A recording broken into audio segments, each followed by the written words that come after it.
While in search of data regarding the catching duo of Alejandro Kirk and Danny Jansen, I fell down a rabbit hole of what-ifs.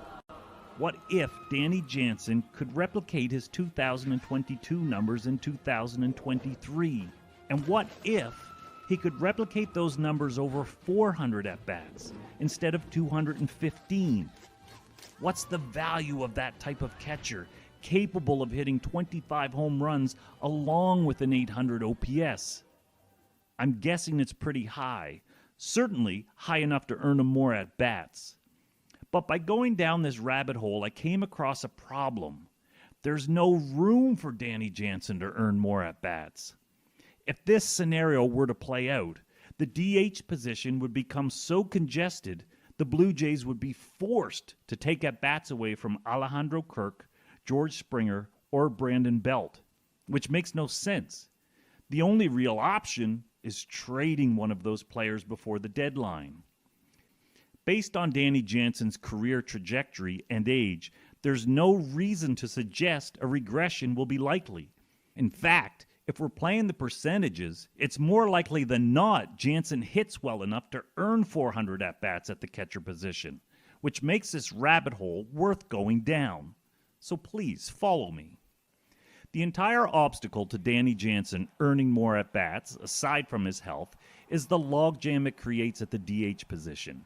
In 2022, Alejandro Kirk, George Springer, and Vladdy Guerrero occupied 76% of the team's DH games.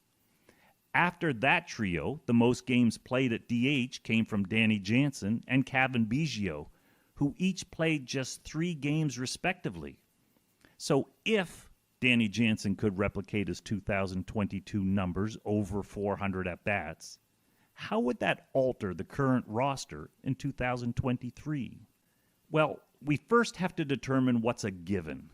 George Springer played 38 games at DH in 2021. He played 40 games at DH in 2022. With his injury history, that's officially a pattern. The Blue Jays will have to continue to nurse Springer throughout the 2020 season, so it's a given he'll be penciled in for another 40 games at DH. But let's underestimate for the sake of this exercise and put him down for 30. Brandon Belt was acquired specifically to fill the DH role and to spell Guerrero at first base on occasion. If we expect Belt to play 100 games for the Jays this year, it's a given the vast majority of those will be at DH. Let's pencil him in for 80 of those 100 games at DH. Alejandro Kirk was the primary catcher and the primary DH for the Blue Jays in 2022. He spent 37% of his playing time at DH. It's a given, considering Jansen is the slightly better defensive receiver, Kirk would lose time behind the plate. Instead of the 51 DH games he played there in 2022, let's bump that up to 75. Even by conservative guesstimates of playing time, Springer, Belt, and Kirk will occupy 185 games at DH all by themselves. That's already 23 games beyond what's available. And we haven't even talked about VLADIMIR Guerrero. Guerrero played 32 games at DH in his Gold Glove season of 2022. It's safe to assume he was already slated to play less time at DH with the addition of Belt. But that number isn't going to drop to 0.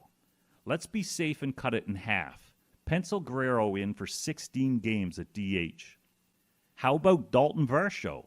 Varsho played 15 games at DH for Arizona in 2022. His all-out style of play may require a similar number for the Blue Jays. Let's assume he'll need the odd rest day in TO. I'll again be conservative and put him down for half that total. We're now up to 208 games in demand for the DH spot. But we haven't yet added in the players who will appear in anywhere from 1 to 3 games at DH individually that we see each season. Let's cover that expense by adding 10 more games to the total. Conservatively, that puts us at 218 games required, well above the 162 available. That plus 66 total would eliminate most of the games available to Brandon Belt or Alejandro Kirk respectively. Neither has defensive flexibility to play elsewhere. They must play their assigned position or DH. So what's a team to do in this potential scenario? Root against Danny Jansen becoming better? Or trade an important player to release the logjam Danny Jansen's rise would create? Tell me what you think. Comment below. I look forward to seeing how this season plays out. And thank you for following me down this rabbit hole.